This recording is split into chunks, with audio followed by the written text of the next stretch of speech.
Dr. Panduleni Itula's name has been on the lips of many since he announced his decision to run as an independent candidate in this year's presidential elections, basically opposing the current president, Hage Geingob, whom he plans to rival at the polls come 27 November, whilst representing the same party.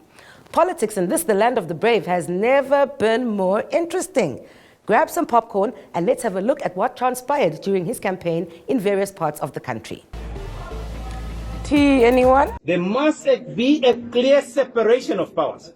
We can't have the SWAPO president sitting in the Politburo of the SWAPO party, the Central Committee of the SWAPO party, sitting in cabinet of the Namibian government, being the head of state, being the head of government, then at the same time telling everybody what to do. We need to separate powers because justice is about being able to have checks and balances. How can you possibly have an organization where the president is the president of the party, this so-called one center of power, whatever the purpose for that was, and yet is the president of the country? Today we know that on the 5th in Otapi, the SWAPO party went to launch a manifesto.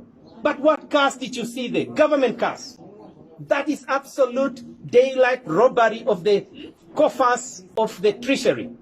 That is corruption. If you are going to launch a SWAPO party manifesto, take your own car. Take the SWAPO party car. Don't take the government cars with the government drivers and the people that are paying taxes and then go a SWAPO party manifesto launch. Will Dr. Itula, when he starts launching his manifesto, also get a government car with a government driver and government or petrol? Or will all the other political parties get the same thing? Article 10 says that we are equal before the law.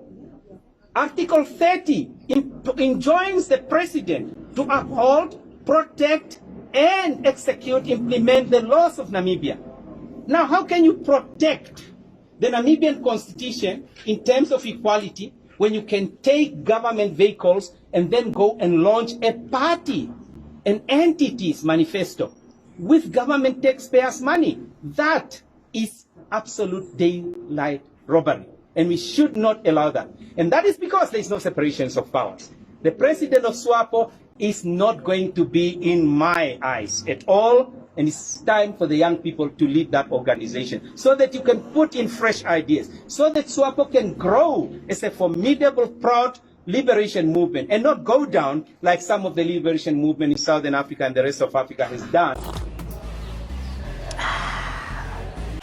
If Comrade Hake is not honest enough to say Article 30, of which is an oath of president, is binding on him to respect my right to participate in political activities, then no one should ever trust him with anything. No one should ever trust him with anything. I know why. In 2014, SWAPO party gave Comrade Hake a manifesto to campaign on and to tell you what SWAPO wants to do. 2 years later, we turned around. There was a little child born out of his own wishes called Harambe. Harambe. The elders of SWAPO never discussed it in the Politburo. The Central Committee of SWAPO never discussed in the Politburo. That was a betrayal of the Namibian people because he campaigned on the SWAPO manifesto and he never implemented it. And the little child, Harambe, failed on their own record.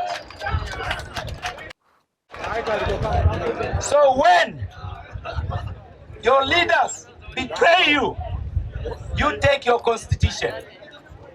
The constitution empowered you to take up your right as a citizen to participate in peaceful political activities.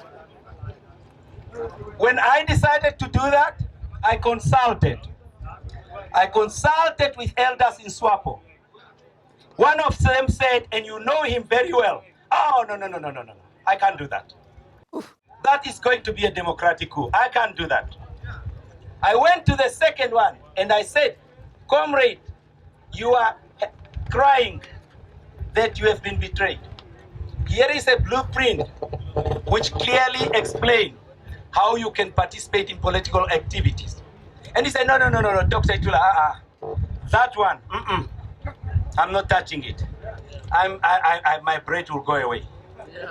My breath will go away.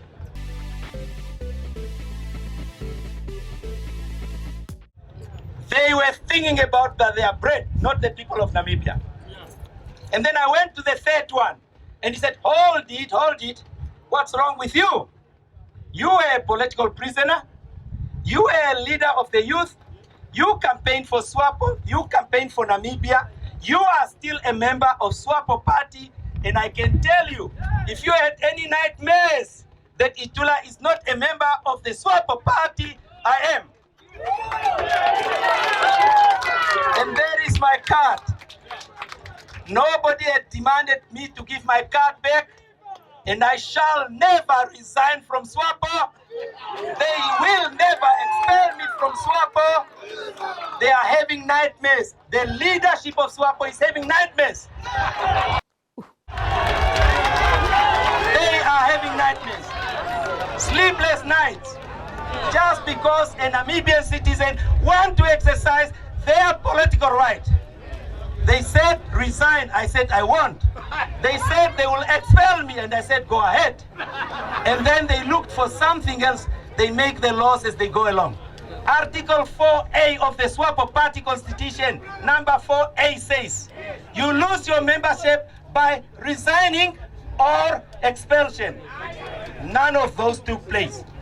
You may have been reading a number of nightmarish authorship of some misguided missiles. Watch out.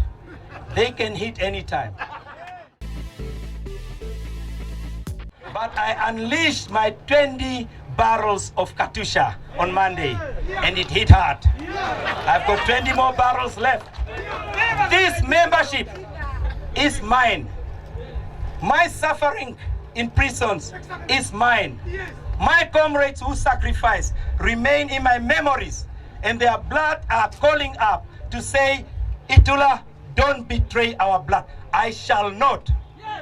I shall not because of anything. Those that want to betray the blood of our people, let the cowards do so.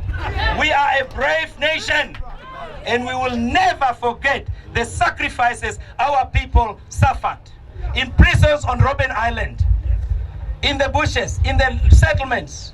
Our people endured all that for the sake of our independence, for us to wage a war of economic and socio-economic empowerment of our people.